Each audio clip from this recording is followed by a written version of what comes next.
things a little bit more. In the third album, I think they just took that up a notch in terms of just making it slightly more, just distancing it a little bit from the guitar-driven Britpop sound.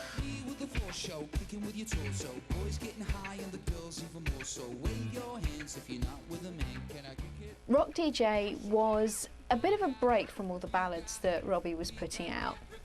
And it was a little bit rocky, not as rocky as the title would obviously imply, but it was something that was a little bit different. It was, again, one of these tongue-in-cheek, very Robbie sounds, and I think it was one of those to say, look, you know, I'm not turning into some sad old fart that's going to just play songs that your mum's going to listen to. I'm going to play songs that everybody wants to hear, and this is my offering to you.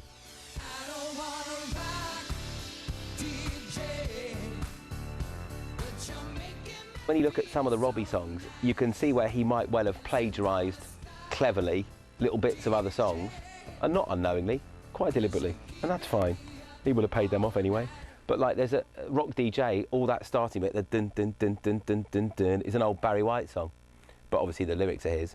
The song is quite quirky. I mean, it's based on just a one-note piano sample, which is the basis for the whole of the verse and chorus. And if the lyrics are nonsensical, then it's probably quite indicative that the only bit you can remember is the bit where he's talking about moving his body, which is exactly, you know, what the floor fillers are made of.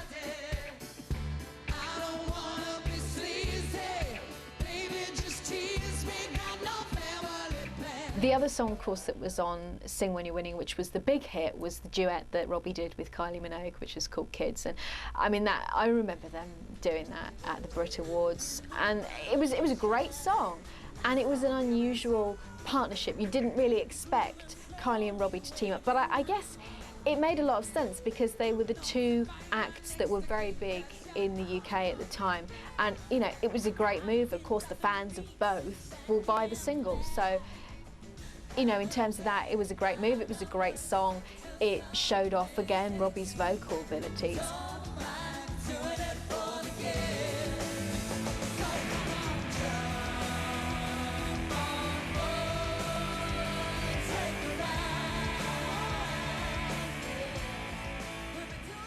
There was a lot of chemistry between, well, sizzling chemistry between the two of them, which is just as well because the song is totally forgettable, really.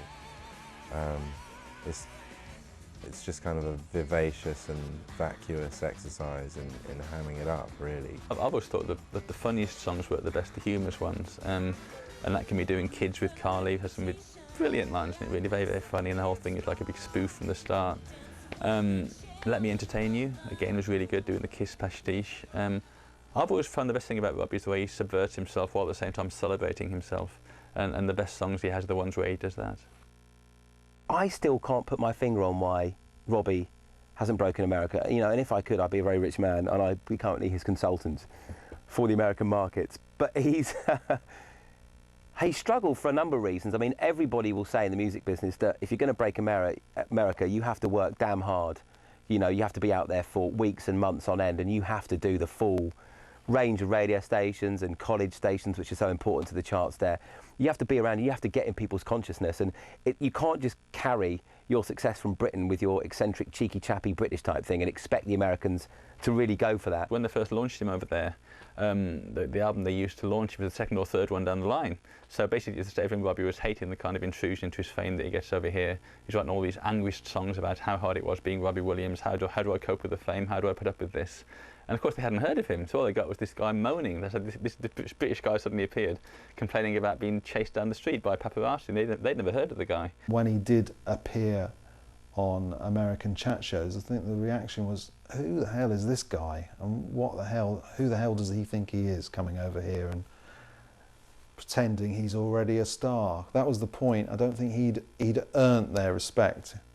Here in Britain, he'd earned our respect. He's been in a pop band. We've seen him go through all these trials and tribulations. But in America, they hadn't seen that. There's just this artist appears who is projecting this image of himself as a huge, magnificent star that we should all love. And I think their reaction was sod off. Please welcome Robbie Williams.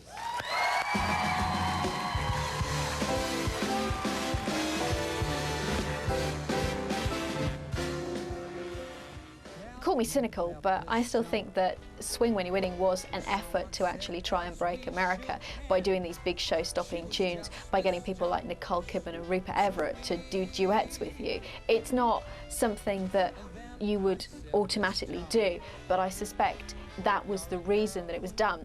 And I don't think it did Robbie any harm. There were some great songs that came out of that, and it really showed off his voice again. You know, it said, I'm not just a pop singer, look, I can do these show-stopping tunes, which, you know, they are quite difficult songs to sing because you've got to have a pretty strong voice. They're used to, you know, people being on stage with these amazingly powerful voices and doing them. Robbie pulls it off.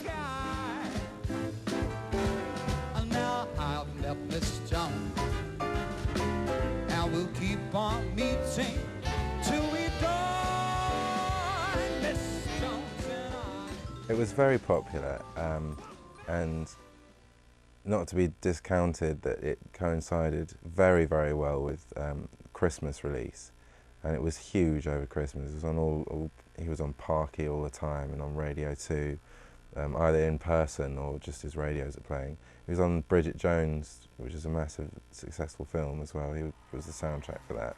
But I think it was probably mainly an exercise in showing that he was this all-round entertainer who could do cabaret, who could do the American songbook. And throughout his entire career, he'd always said that he grew up in that tradition, singing Mac the Knife in a pub rather than you know, going to raves and stuff like that. I think he likes people to think he has this sort of wholesome musical education which has the American songbook at its core. I think his dad probably had an influence on him there, you know, singing the old tunes that he'd grown up hearing his dad sing and perform around Stoke-on-Trent and stuff, and it was kind of a great tangent to go off at, because again that introduced him to a whole new audience, and there would have been people that are into the Rat Pack and the originals, you know, Frank Sinatra's and stuff, and really got into that Robbie album. I know people that got turned on to Robbie Williams or hadn't been until that live at the Albert Hall came out, because they were just incredible sellouts. Beautiful backdrop, and you know, and he got up there and he in his dinner suit, and he took the audience by storm in a totally different way than he did Nebworth, and that really showed off his versatility. A really clever move that was, because then he's going down an even maturer route and appealing to an even maturer audience, and the more you can do that, the longer you're going to be around. Even the old dears love Robbie Williams now for that, you know, and it introduced swing to the younger generation. And I see kids these days, as young as 19, 20, you know, doing all these swing stuff now. Karaoke, or doing a cabaret show, or singing in bars or theatres, and they're loving this kind of swing vibe, and why not? Because there's great music, you know, Frank, Dino and Sammy.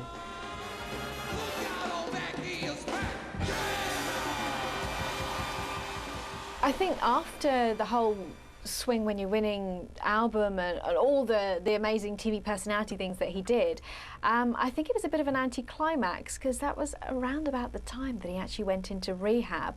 He was being treated for, I think it was a whole host of things. It was an alcohol addiction. I think there was some rumoured problems with cocaine and things like that. And he did, in a sense, use the rehab to his advantage, because out of it came the album Escapology, which I think is, you know, escapology is a means of escaping, and I think it was a means of escaping the rehab and the drug and drink problems that he had at that time. It's not